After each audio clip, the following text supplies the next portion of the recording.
In Balochistan, whether in the streets or in the cities, every day you hear the same heartbreaking cries. My son, my father, my brother has been killed, dumped and murdered by the cruel state. These cries are not new. They have echoed across Balochistan for decades. Who is behind these disappearances and killings? It is the state of Pakistan, its forces, its agencies, its hidden hands. In Balochistan, nothing is truly hidden. It is all clearly visible. Today, info disappearances are rising at an alarming rate, increasing day by day. Enforced disappearances in Balochistan are like a growing cancer. They bleed into the soul of the people. They are a wound, a scare on humanity itself. Thousands, men, women, students, intellectuals are taken without evidence. A disappearance is trauma in itself. For the families, it is a life suspended between hope and despair.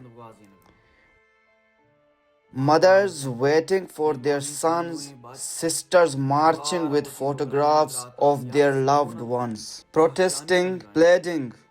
It has become so common that it now feels like a tragic part of Baloch life. Almost every home is waiting painfully. They live with the agony of not knowing whether their loved one is alive or dead. Asking about death is itself a wound. But what else can people do? These painful questions become their last thread of hope, the only way to keep going. It is the same pain we see in Awaran, where the young man Shabir Baloch was disappeared. His wife Zarina held a poster that read, "Tell me, am I the widow of Shabir or the wife of Shabir?" This is not a question for a single moment. It is a daily wound carried in the soul, a pain that keeps you alive and dead at the same time. We may see this question through Zarina Baloch holding her poster and crying out for her husband.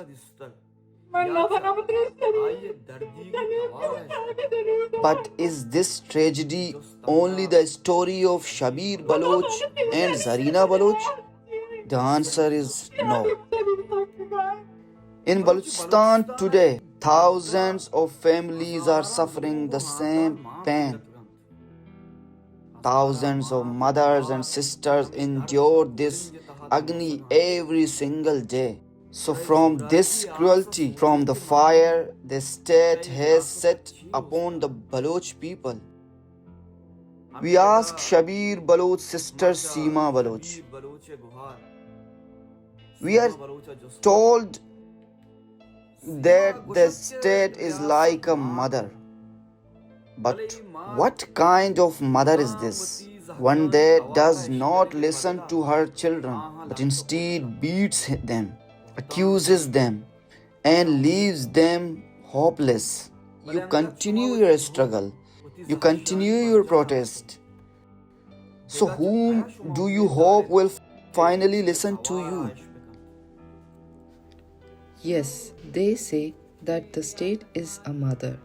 Maybe for another caste, the state is a mother, but not for the Baloch people. I myself am a mother, and I can say clearly that this state is not a mother for the Baloch. We cannot even look at our children with love and peace. But this state right in front of the mothers drags their son away and forcibly disappears them. This state returns their sons as bullet-riddled dead bodies. So should we still say that the state is a mother? This state is not a mother for the Baloch. In front of this state, mothers cry and beg for their sons.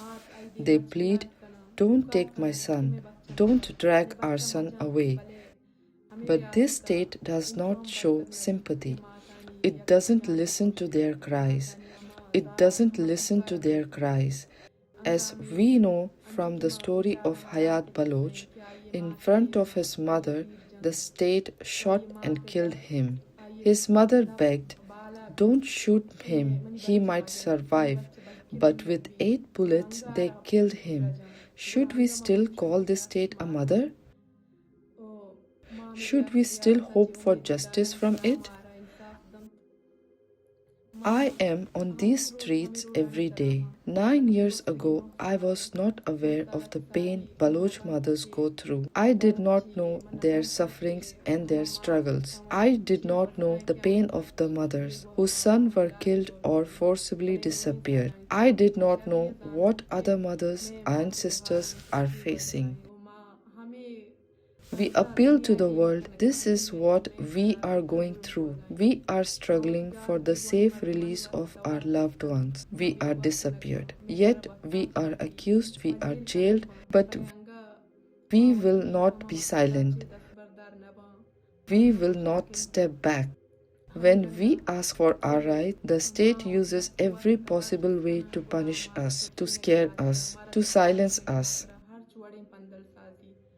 We see that Shabir has done nothing wrong. He only spoke for his rights, but he has been disappeared for 9 years. Today, BYC leadership who spoke for the rights of our people for 7 months. We are accused in every possible way, but we have never stopped. For 9 years, I have struggled on these roads, facing every hardship for Shabir's release. I am still waiting for him. I have no hope in the state, but I have hope in those who speak for human rights. Don't disappoint us. Be our voice. Speak for us everywhere you can, so that we can succeed in our struggle. We often see videos of the mothers and sisters of the disappeared fainting during protests, collapsing under the weight of their pain. Enforced disappearances do not only violate human rights, they also create deep fear in Baloch society, killing the emotions of an entire people.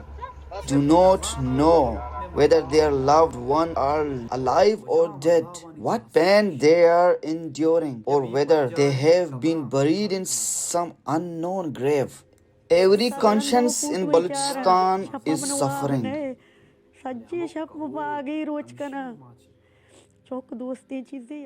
In Balochistan, enforced disappearances exist only the sake of commissions that make the family suffer even more. Commissions that torture them in the name of justice.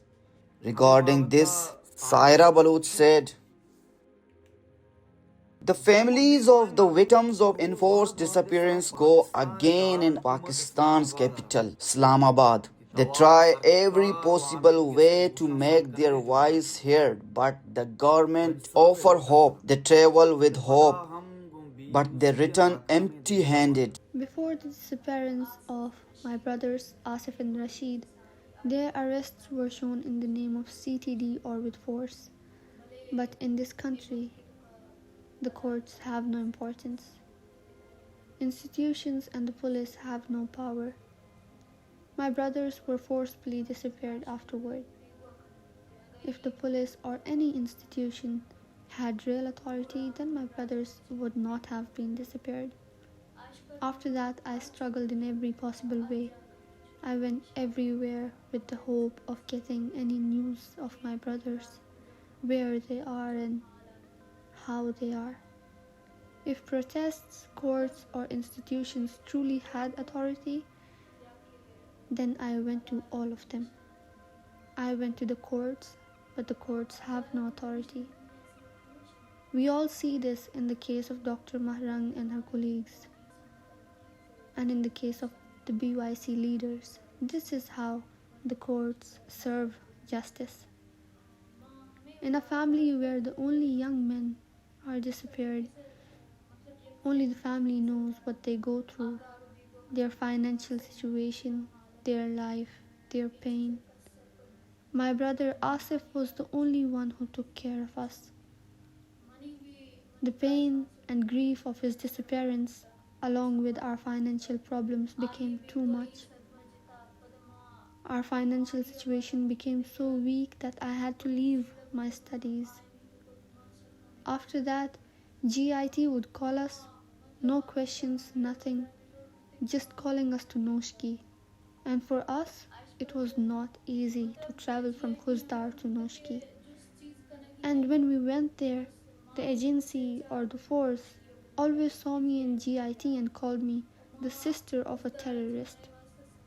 They used to laugh at us. In GIT, they torture families.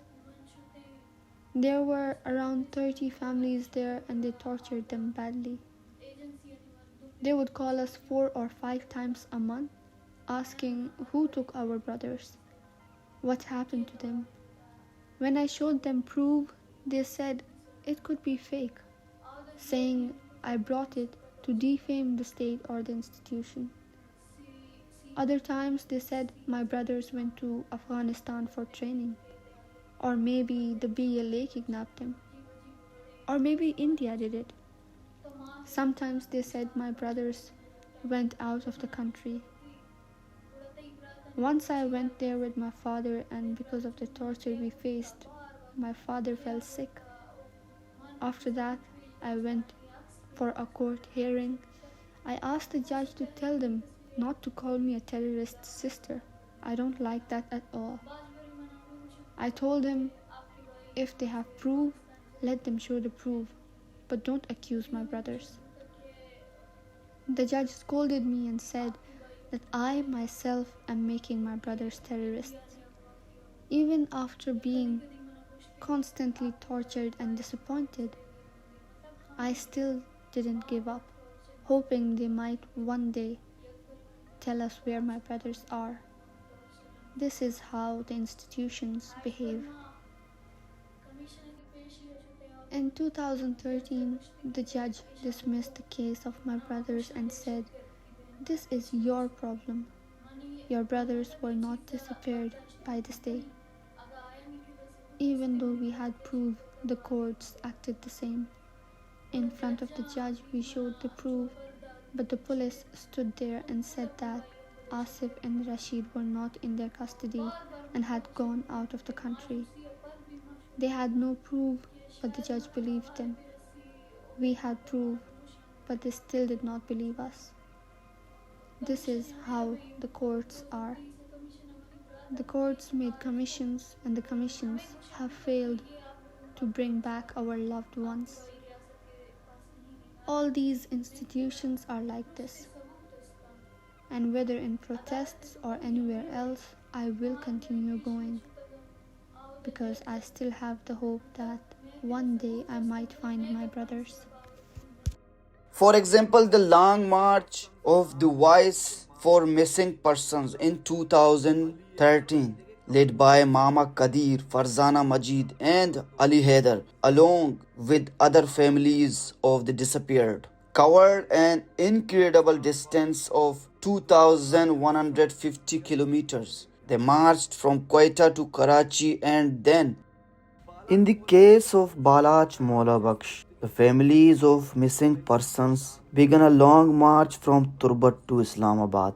Instead of receiving justice, they were met with water cannons. The police even imprisoned Baloch women, subjecting them to various forms of violence.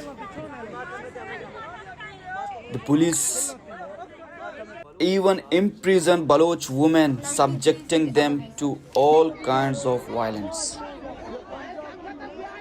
Afterward, the BYC held a 72 days protest demanding the release of their leaders and the returning of the disappeared.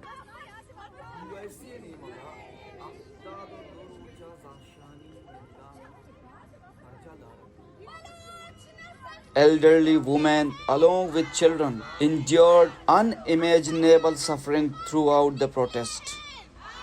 And in the end, they returned home with heavy hearts. We asked Mahazeb Baloch, during the more than 2 months you protested in Islamabad, did anyone from the government come to speak with you? When you were returning home, what were the elderly mothers thinking? What did they imagine? What emotions were they carrying with them? On 26 December 2018, when Rashid Hussain was forcibly disappeared, I was too young to understand what disappearances meant or the reasons behind them. On that day, I decided I would not live my life only for myself. I would fight for the safe recovery of Rashid Hussain and of other forcibly disappeared people. When I first began struggling for Rashid's safe release, my family told me not to only fight for Rashid, but to be a voice for Zakir and for the other mothers and sisters of forcibly disappeared persons. So I decided, if the state doesn't give me back Rashid, I will show the world the true face of the state. How many mothers and sisters it has made cry and feel helpless. We were in Islamabad for 2 months and sat in protest for 72 days.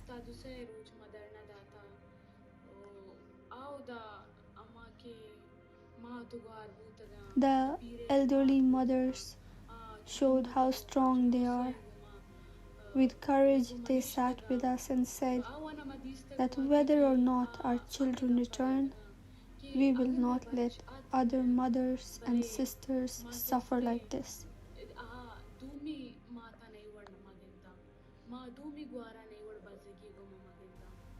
When it was time to leave, those mothers told us that even if we go back, we will not cry in front of the state or allow it to break us.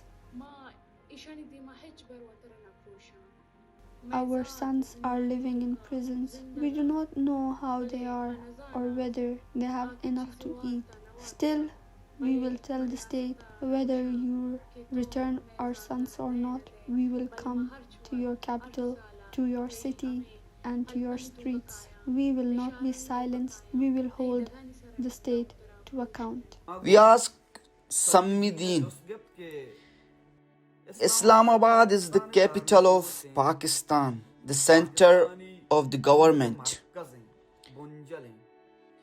The reason the Baloch travel all the way from Kech, Khuzdar or Quetta is because our voices might not reach anywhere else. We think that if we go to Islamabad, maybe the government, the high courts of the human rights organization will listen to us.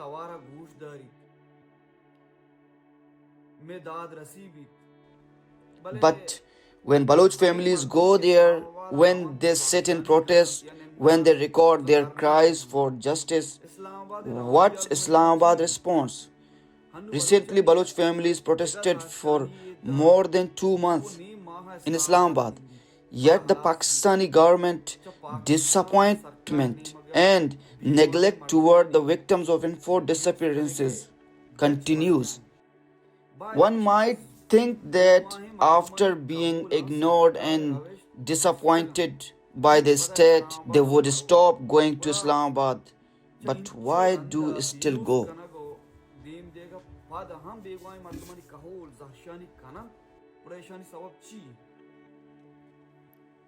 A country like Pakistan, where justice does not exist, gives little reason for hope.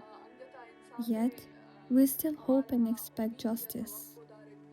Even though we do not expect it from the courts or the departments of justice in Pakistan. If hope drives us struggle, then it is a form of consistency.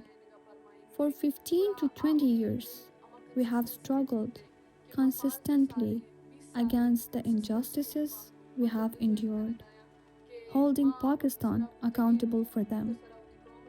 We ask Pakistan to answer for the injustices it has committed against us. For 15 to 20 years, our loved ones have been forcibly disappeared. Still, we live with the hope that one day they might return safely. It is this hope that makes us step out of our homes, that makes us strong, and that drives us to protest. Protest is not just hope, it is a symbol that the Baloch people are resisting oppression by the state of Pakistan. The Baloch people are not willing to accept injustice or oppression by the state. Whether it is a son of a forcibly disappeared person, an elderly mother, or anyone else, their protests from wherever they are send the message that we do not accept injustice and that we resist it. Because of these protests, the struggle of the Baloch people is highlighted internationally. Human rights violations in Balochistan, including extrajudicial killings, enforced disappearances, and the other injustices by Pakistan Army, are being exposed to the world.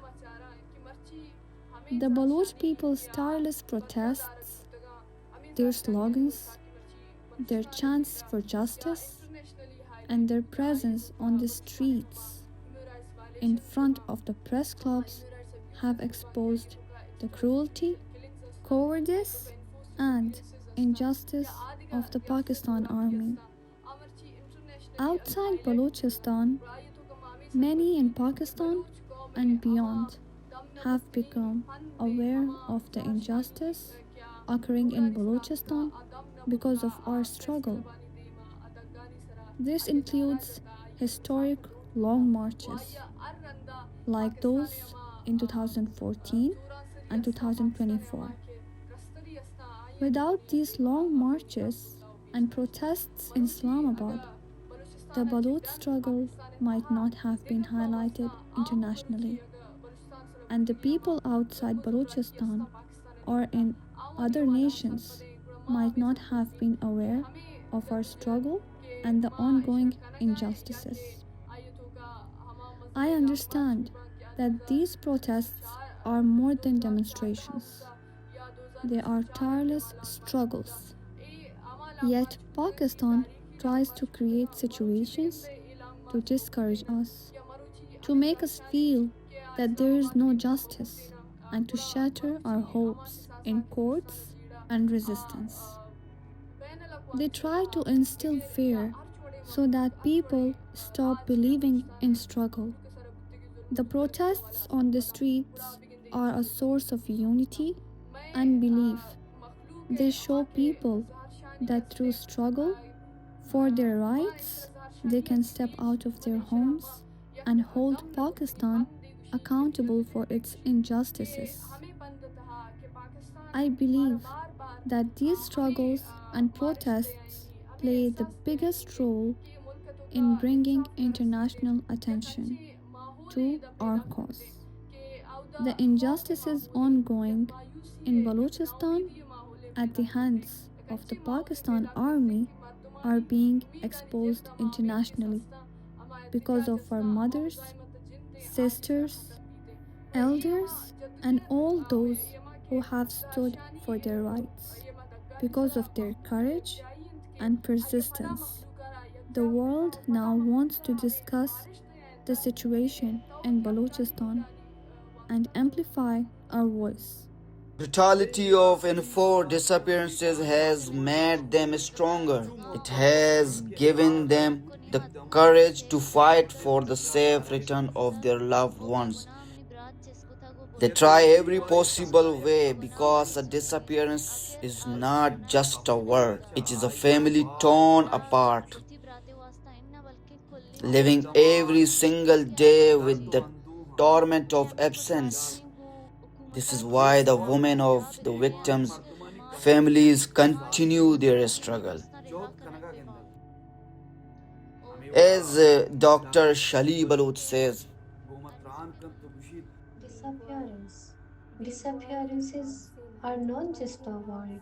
Within this word fades the happiness of an entire family. Because of the disappearance of one family member, the whole family spends their life in pain and suffering. We often say that if one member of a household is forcibly disappeared, the only people we speak and stand for their safe return are the women of the family.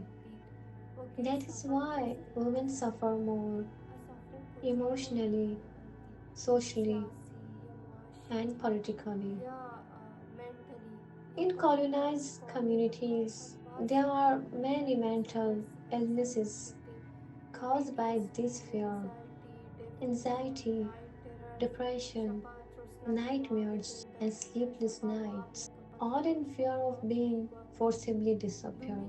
On the other hand, if the disappeared person is the only one supporting the family, then the family also suffers economically. If the disappeared person is the only one supporting the family, then the family also suffers economically. Today, the state is abducting our women too. The state doesn't differentiate between men and women. They disappear intellectual minds and consciousness. The state doesn't target people based on gender. It targets them based on their intellect and their courage to speak. When the state doesn't consider gender, then our women who are struggling alongside our men should also be part of this struggle equally. We also know that our women are taking leading positions, but one thing we must ensure is that we participate consciously, not just emotionally. When we act emotionally, our passion can fade quickly, but when we act with consciousness, we persist and endure. If we study world history, we see that whenever men's struggles faced political oppression, women's conscious involvement created a significant impact. Colonizers were upset because involving women in politics became a challenge for them. We have examples from Hindustan, Algeria, and many other places where women lead the movements. We should not forget these cards the state has given us. We should remember them whenever there are enforced disappearances in Balochistan, including of women. We as an organization and socially on social platforms have been there. We were there yesterday and we will always be the voice for them. the story of enforced disappearances does not end here, it continues. Who knows how many more mothers' eyes will witness the same tragedy? How many more young men will be riddled with bullets and dumped in jungle fields? Yet, even in this darkness, there remains the hope of a beginning, a hope that one day these stories of pain will transform into stories of justice and freedom.